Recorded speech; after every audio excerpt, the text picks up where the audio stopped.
Pakistan condemns terrorism in all its forms and manifestations.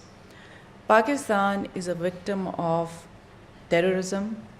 More than 55,000 Pakistanis have lost their lives due to terrorism. In economic terms, we have lost close to $103 billion in the last 14 years. Pakistan, as I said earlier, has been a proactive partner of the international community in countering terrorism.